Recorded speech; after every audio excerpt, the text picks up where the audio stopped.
Limits. Hi, Lauren. What's going on, man? Hi, Brian.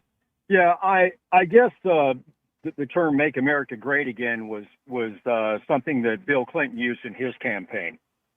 Really? So I don't really think that. I don't recall him selling shirts and hats in every single speech saying "Make Well, America Great Again." I mean, that wasn't really the thing that they did back then. They used to give the stuff away. Okay. Well, I don't recall that. With all due respect, I don't recall. It Google it. Okay. Well, if you're going to say he started a slogan with "Make America Great Again," I guess I could Google it. But it's no comparison to what Donald Trump has done with this slogan, dating back since 2015. But go ahead.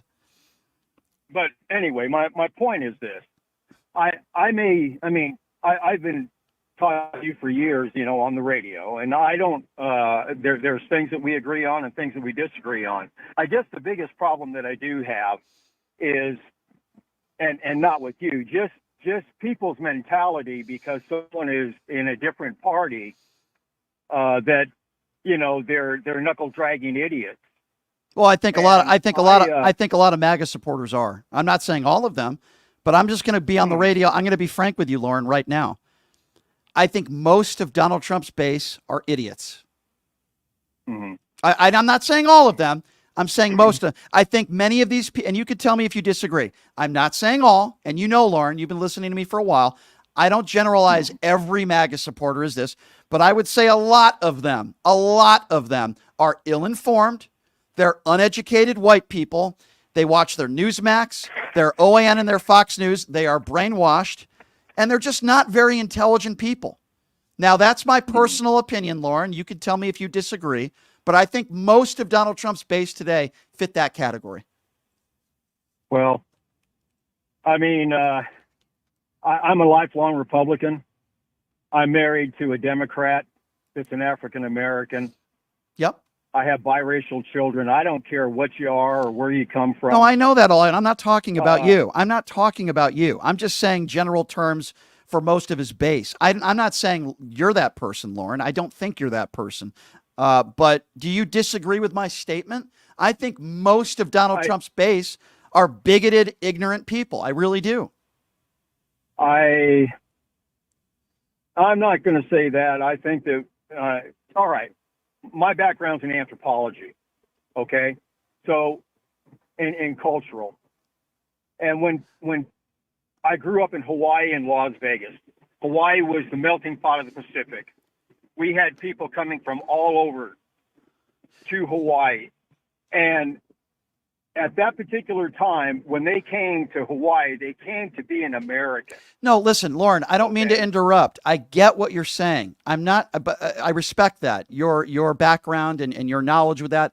But that's not what I'm asking you. I am specifically talking about Donald Trump's base of supporters, the type of people where he said I could shoot somebody on Fifth Avenue and they'll still support me, the type of people who wait 8 hours at his rallies, the people who will buy his Trump Bibles for $60, his gold sneakers, the people that look up to him like he's the next Messiah. I'm talking about his base. That's his base. And what I am saying, and I'm trying to get your reasoning and why you disagree with me, that most of those people are ill-informed, uneducated people that are bigoted in nature. Why do you disagree with me? You think a lot of these Trump supporters that think Haitian immigrants are eating our pets are intelligent people? I mean, I know it's funny, but it's ridiculous. I'm not going to go that far, but I mean, I hear people on both sides making ridiculous. Give me an example. So give me an example of Democrat politicians in office today in 2024. I'm not talking about politicians. I am. We're also talking about, right, but okay, I agree. That's fair. But I'm also talking about politicians on the right. Donald Trump, J.D. Vance. There are politicians that are spreading this. But anyway, okay, let's go back to the supporters. Can you give me an example of supporters out there that have put together a conspiracy theory that is this dangerous and racist in nature? Like in the last year, I'll give you the last year, and I'll entertain it. So tell me, give me an example. And if I disagree with it, I'll be on your side, but tell me.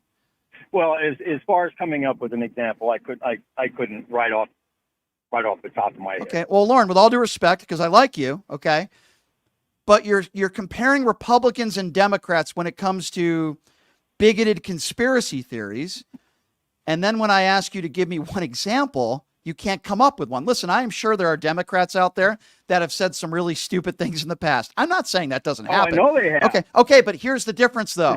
It's most of the Republican Party today. Donald Trump has taken over the party. These people think that Haitian immigrants are eating dogs and stealing our pets. Well,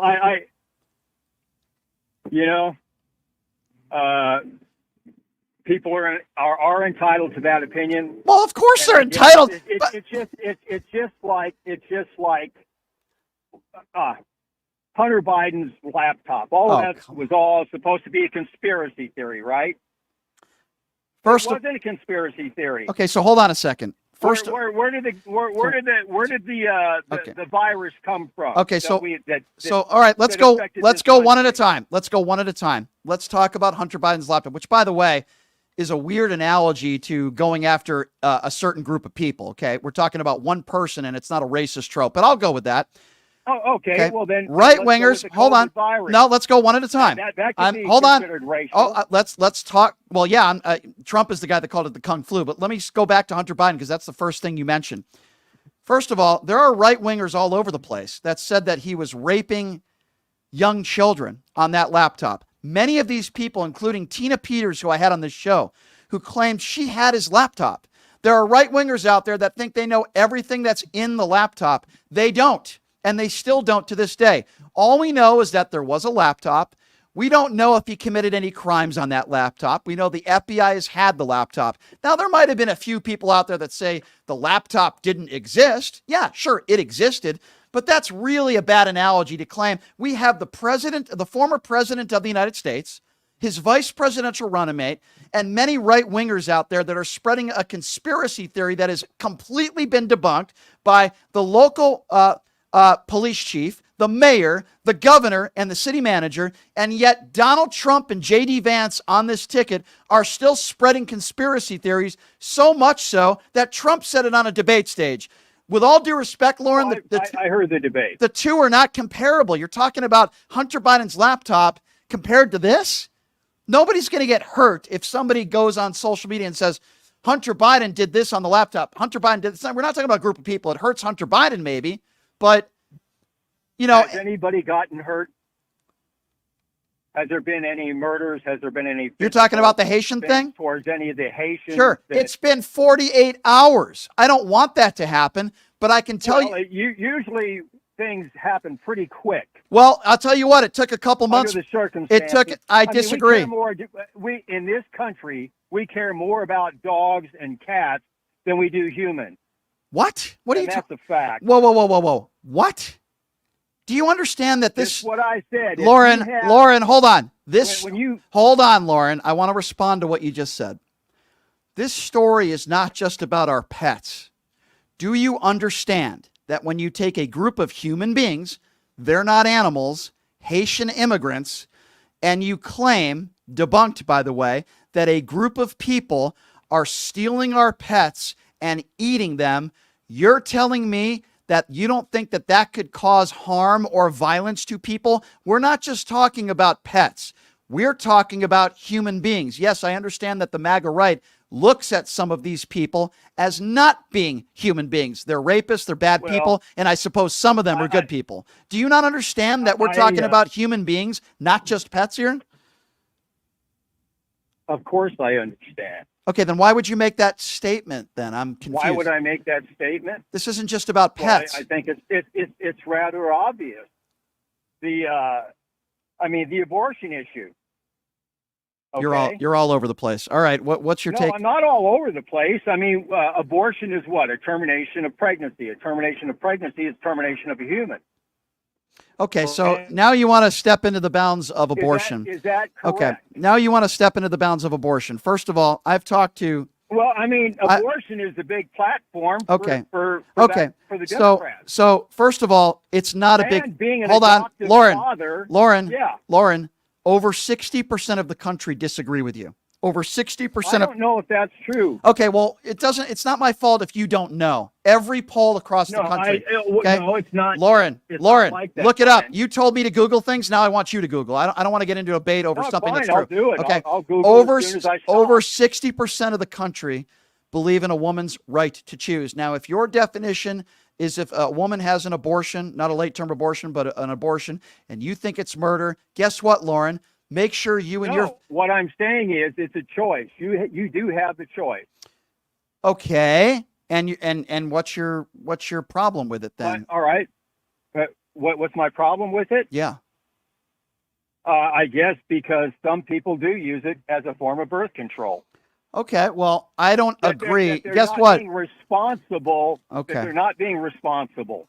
So you care about people that are responsible, right? You'd like to see people responsible. Do you think Donald Trump is responsible? I want to know where you draw the line. I don't. Okay. I don't see Donald Do you Trump think as it's responsible. okay? Do you think it's Hold on. Do you think I'm glad any politician is responsible? No. So you want to, if we compared Kamala Harris and the way she's lived her life to Donald Trump, who would you say is more responsible? If we're going to use that term. Neither. Oh, give me a break. So hold on a second. You mean to tell me that a man who has 5 kids with 3 different women, who's got 25 women who have accused him of sexual assault, a man who's been sued thousands of times, compared to a woman who went to college, worked at a fast food restaurant, got her degree. He went to college. Okay, let me finish here. Okay, I'm not talking. College means absolutely nothing. It certainly doesn't make you smarter. Well, guess what? Here's what I have a lot more respect for: somebody who works and pays their way through school, rather than somebody who gets a $500 million company from their father. Okay, so let me finish. You mean to tell me that when you look at Donald Trump and Kamala Harris and the way they've both lived their lives, you would just put them on an equal playing field and say they're both irresponsible people? Are you kidding me? Well, I'm basing it on the policies of this government. I'm basing it on the way they've lived their life, because responsibility is not just as a lawmaker, it's the way they've lived their life. I'm more concerned with what they've done. Okay, let's go with that. Was it responsible when Donald Trump sat in the Oval Office on his fat ass for 4.5 hours on January 6th when people were getting killed? Would you call that responsible?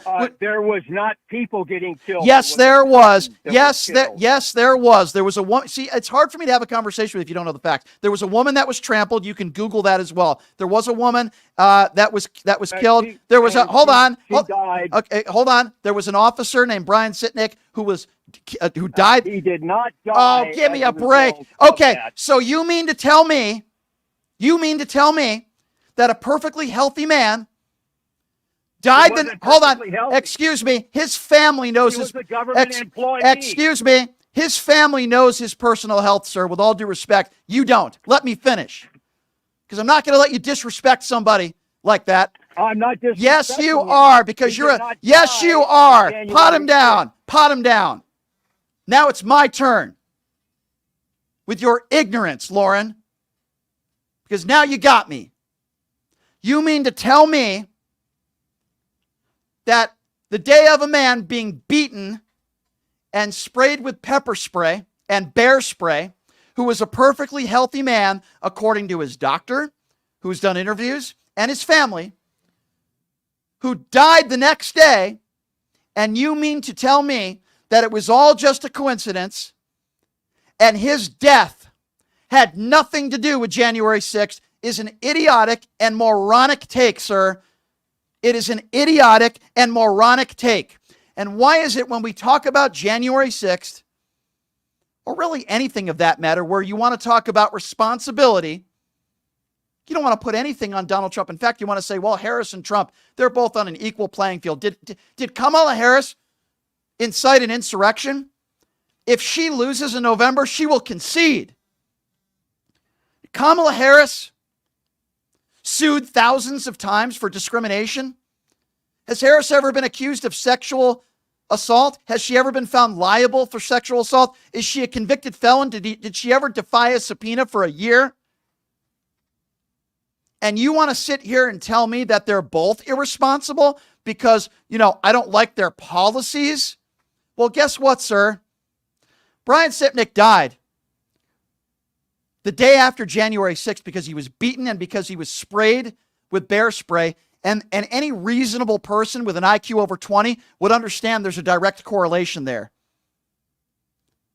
But yet you want to talk to me about responsibility, Lauren? You told me to Google things? I'm not sure if Google will help you, my friend. But I am amazed. I am amazed that you would have the gall to tell me on this show, and you're entitled to your opinion,